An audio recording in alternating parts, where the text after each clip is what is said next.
Welcome dear friends. In this video we are going to discuss about personality development. Personality behavior, thoughts और emotions का एक unique pattern है जो over a period of time develop होती है through interaction, experiences and emotions, और ये कई फैक्टर से इन्फ्लुएंस्ड है, पर्टिकुलरली ड्यूरिंग अर्ली चाइल्डहुड, जैसे बायोलॉजिकल फैक्टर्स, साइकोलॉजिकल फैक्टर्स और सोशल एक्सपीरियंसेस। आइए फ्रॉइड की पर्सनालिटी डेवलपमेंट थियरी को डिस्कस करते हैं। सिगमंड फ्रॉइड साइको एनालिसिस के पायनियर हैं और उन्होंने प्रपोज किया कि पर्सनालिटी साइकोसेक्सुअल स्टेजेस के थ्रू डेवलप होती है और according to him early experiences personality को स्ट्रांगली इन्फ्लुएंस करते हैं। मींस जो हमारे पूर्व अनुभव हैं वो हमारी पर्सनालिटी को शेप करते हैं। आइए जानते हैं पर्सनालिटी के टाइप्स के बारे में। अकॉर्डिंग टू फ्रॉइड पर्सनालिटी के 3 पार्ट होते हैं, इड, ईगो और सुपर ईगो। इड बचपन से ही प्रेजेंट होता है और इसमें इंस्टिंक्चुअल ड्राइव्स इंक्लूड होती हैं, जैसे हंगर, थर्स्ट, स्लीप और सेक्सुअल डिजायर, जो इमीडिएट प्लेजर मांगती हैं। यदि किसी इंडिविजुअल की पर्सनालिटी पर इड डोमिनेट करता है तो वो इंपल्सिव, सेल्फिश और रूल ब्रेकिंग हो सकते हैं। नेक्स्ट है ईगो। ये इड और सुपर ईगो के बीच में मीडिएटर का काम करता है और ये पर्सनालिटी का रैशनल पार्ट है जो रियलिटी और इंस्टिंक्चुअल डिमांड्स को बैलेंस करता है। जिन व्यक्तियों में ईगो स्ट्रांग होता है या जिन इंडिविजुअल्स में ईगो स्ट्रांग होता है वो प्रैक्टिकल, रैशनल और रियलिस्टिक बनते हैं। ईगो डिसाइड करता है कि कब, कहाँ और कितनी इम्पल्सेस को सेटिस्फाई करना है। नेक्स्ट है सुपर ईगो। ये मोरल कॉन्शियंस इसमें आता है, लाइक भले बुरे का ज्ञान, और ये हम सोसाइटी, पेरेंट्स और कल्चर से डेवलप करते हैं। इसमें वैल्यूज, आइडियल्स और मोरल स्टैंडर्ड्स इंक्लूड होते हैं। यदि किसी पर्सन में सुपर ईगो स्ट्रॉन्ग है तो वो ओवरली गिल्टी, रिजिड और मोरली स्ट्रिक्ट हो सकते हैं, और यदि जिन व्यक्तियों में ये सुपर ईगो हेल्दी है तो वो एथिकल, रेस्पॉन्सिबल और सोशली एक्सेप्टेबल बनते हैं। और फ्रॉइड का ऐसा मानना था कि एक हेल्दी पर्सनालिटी को डेवलप करने के लिए इन तीनों में बैलेंस का होना जरूरी है, क्योंकि इड हमें एनर्जी और डिजायर प्रोवाइड करता है, ईगो रियलिस्टिकली हमें गाइड करता है, डायरेक्ट करता है, और सुपर ईगो हमारी मोरालिटी और वैल्यूज को कंट्रोल करता है। फ्रॉइड मानते थे कि जो अर्ली एक्सपीरियंसेस हैं वो हमारी पर्सनालिटी को शेप करते हैं। तो आइए जानते हैं उनकी साइकोसेक्सुअल स्टेजेस के बारे में। सबसे पहली स्टेज है ओरल स्टेज। इसमें फोकस माउथ पर होता है। मींस जो बच्चे हैं उनको सकिंग और बाइटिंग में प्लेजर महसूस होता है, मींस उनको मजा आता है। यदि ये फिक्स हो जाए तो वो उनमें डिपेंडेंसी या एग्रेशन बढ़ सकता है। नेक्स्ट है एनल स्टेज। इसमें फोकस बॉडीली फंक्शंस पर होता है, जैसे टॉयलेट ट्रेनिंग। इसकी इंपॉर्टेंस ये है कि इसमें बच्चे डिसिप्लिन और कंट्रोल सीखते हैं, लेकिन यदि इसमें कुछ इश्यूज रह जाएं तो बच्चे स्टबॉर्न मतलब जिद्दी या फिर ऑर्डरलीनेस नियमबद्ध हो जाते हैं। इसके विपरीत वो या इसके ऑपोजिट वो केयरलेस भी हो सकते हैं।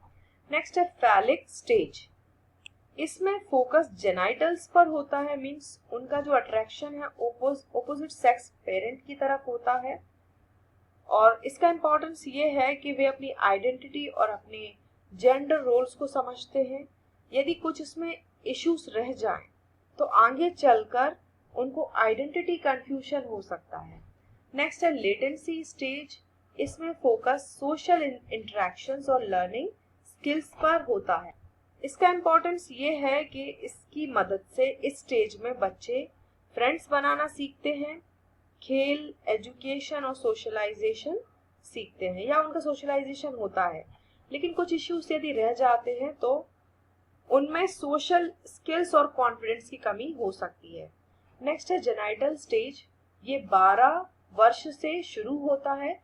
इसका फोकस मैच्योर रिलेशनशिप्स और सेक्सुअलिटी पर होता है। इसका इंपॉर्टेंस ये है कि इसमें वो सेल्फ कंट्रोल, रेस्पॉन्सिबिलिटी और मैच्योर बिहेवियर को सीखते हैं। लेकिन यदि कुछ इश्यूज रह जाते हैं तो रिलेशनशिप इश्यूज और इमैच्योर बिहेवियर हो सकता है।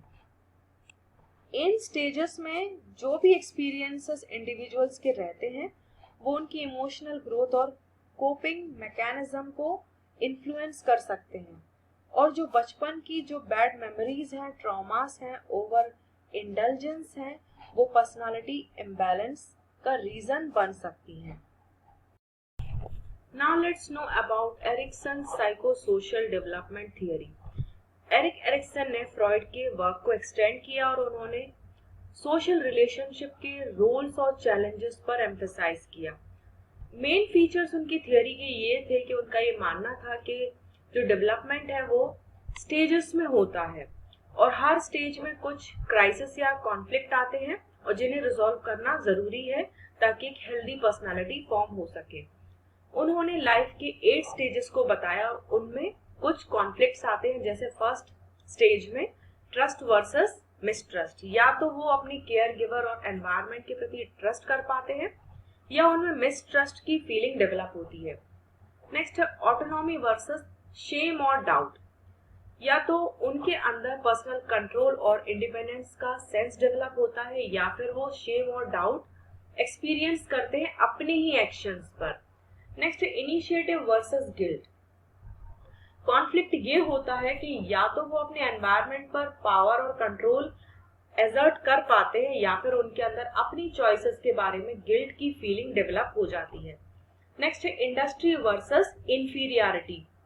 इंडस्ट्री मींस या तो वो नई सोशल और एकेडमिक डिमांड्स को फेस कर पाते हैं या उसको पूरा कर पाते हैं, और या तो उनके अंदर इंफीरियरिटी की फीलिंग डेवलप हो जाती है। ये स्कूल स्टेज में होता है कि या तो वो स्कूल में जो डिमांड्स है उनको पूरा कर पाते हैं या फिर वो अपने आप को इनएडिक्वेट समझने लगते हैं। नेक्स्ट है आइडेंटिटी वर्सेस रोल कंफ्यूजन।